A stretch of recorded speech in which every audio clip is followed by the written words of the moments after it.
Šodienas aktuālā raidījuma tēma ir pāreja uz eiro no grāmatvedības viedokļa. Studijā esmu aicinājusi SIA Kamelota valdes locekli Zandu Bērziņu. Labrīt! Labrīt! Sakiet, Zanda, ar ko tad grāmatveži saskārsies tuvākā laikā, ar cik lielu darba apjomu? Nu, jārēķinās ar to, ka viss jaunais vienmēr ir kaut kas mazliet nezināms. Un jebkurā gadījumā grāmatvedim vispār darbi pietiek vienmēr. Bet, ja grāmatvedis tā pozitīvi uz to visu skatās un pieiet, tad tas apjoms būs mazliet palielinājies, jo viņiem būs jāpievērš uzmanību dokumentiem, kuri būs gan latos, gan eiro.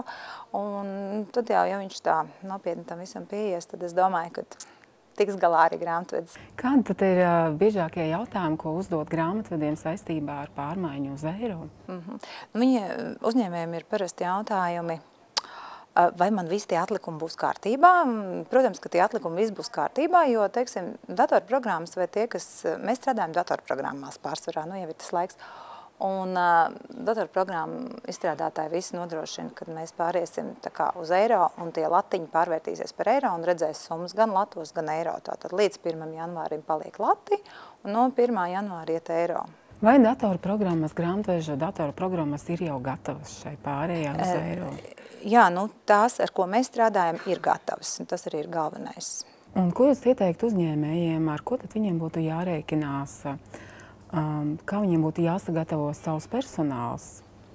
Nu, pat galvenais jau tie uzņēmēji, kas strādā ar pircējiem, tātad tie ir kases aparāti. Tur ir arī pārdevēji. Un pats svarīgākais periods, man liekas, visgrūtākais būs no 1. janvāra līdz 14. janvārim, jo tas ir periods, kad ir abas valūtiņas lati un eiro apgrozībā. Tātad cilvēciņš ies uz veikalu ar latiem, bet izdos viņam eiro. Un mans ieteikums būtu uzņēmējiem īpaši sagatavot pārdevējus un kases aparātus. Un, ja ir iespēja, vismaz, ja ir 2 kases aparāti, tad vienu, tā kā ieteiktu, kas būtu tikai pieņem eiro naudiņas un izdod eiro naudiņas. Otrs, kad pieņem latus un izdod eiro. Tas samazinātu rindas savā veidā un arī tā kā stresu pārdevējiem. Jo, teiksim, tajos, kur ir tie lati, tur varbūt tādu noturīgāku, stabilāku pārdevēju ieteiktu. Un tur, kur pārdevējs varbūt mazliet ar mazāku pieredzi, tad viņš ir uzreiz jau var izdot tos eiro. Sakiet, ko jūs ieteiktu grāmatvedības sakārtošanā, teiksim, dokumentācijas sakārtošanā? Kādi būtu jūsu ieteikumi, ar ko būtu jāsāk, ar ko būtu jārēķinās? Ne tikai uzņēmējiem, bet arī ikvienam grāmatvedim. Nu, ar tiem dokumentiem tā, kad grāmatveži mēdz mazliet grēkot, un dažus dokumentus grāmatot mazliet vēlākā periodā nekā beidzies mēnesis. Nu, tad es ļoti ieteiktu šobrīd grāmatvežiem mazliet iespringt un censties tā kā visu ļoti tekoši darīt. Ar domu, kad, ja šodien mums jau ir oktobris, tad censties jau pašas 1. oktobra datums jau arī iegrāmatot. Kādi būtu jūsu ieteikumi, kā mums, teiksim, ikdienas cilvēkiem pārdzīvot šo pārēju uz eiro uzņēmējiem un jums pašiem grāmatvežiem? Man liekas, ka mēs katrs esam tikai cilvēks, un mans ieteikums būtu, jo mēs būsim pozitīvāki un atvērtāki šim te procesam, jo mums vieglāk arī tā lietiņa ies, jo tā doma jau, es eju uz veikalu, es saprotu un rēķinos, ka tur neies tik viegli, jo ir eiro un lati. Un tad es esmu gatavs iecietīgi pagaidīt, ka tas kasierītis saskaita manas naudiņas, tikpat labi viņas arī izdod. Un būsim saprotoši, būsim iejūtīgi un viens otru atbalstīsim tā vietā, lai tur mēģinātu kaut ko tādu nepatīkamāk radīt. Zanda, kā jūs izskaidrotu šo cenu noteikšanas sistēmu, nopaļošanu uz augšu vai uz leju?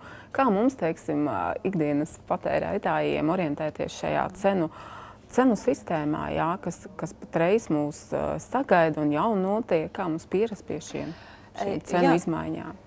Jā, mans viedoklis tāds, nauda paliek nauda, un nav jau svarīgi, vai maksā 10 lati un 32 santīmus, vai, teiksim, 15 eiro un 42 centi.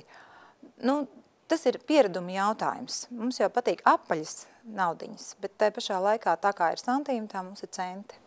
Turpmāk būs tā kā mans ieteikums pieņemt to situāciju un lēnām pierast, un tad jau tās cenas arī kaut kā nopaļosies. Sakiet, kā jūsu uzņēmums plāno attīstīties nākotnē, gan tagad saistībā ar pārēju uz eiro?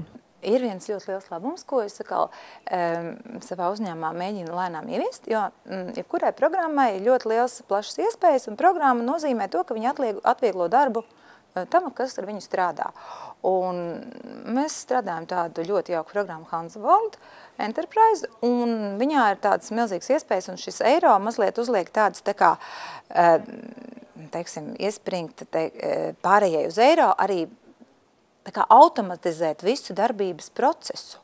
Un to var tā kā arī teikt, ka tas ir tas modelis, kad pēc iespējas vairāk automatizēt. Nu, vai mazāk ir jāgrāmato varbūt gluži roka, bet tur kaut kas varbūt automātiski jau notiekās. Tā doma ir tāda. Tad ļoti svarīgi ir, lai, teiksim, lai uzņēmējiem, gan teiksim, jūsu uzņēmumā, gan arī citiem uzņēmējiem būtu sakārtota šī programmatūra. Ja? Jā, tas ir ļoti svarīgs. Tas ir pirmais, ar ko vajadzētu sākt. Ja? Paldies, Zanda, ka jūs šodien bijat kopā ar mums un sniedzāt šo vērtīgo informāciju.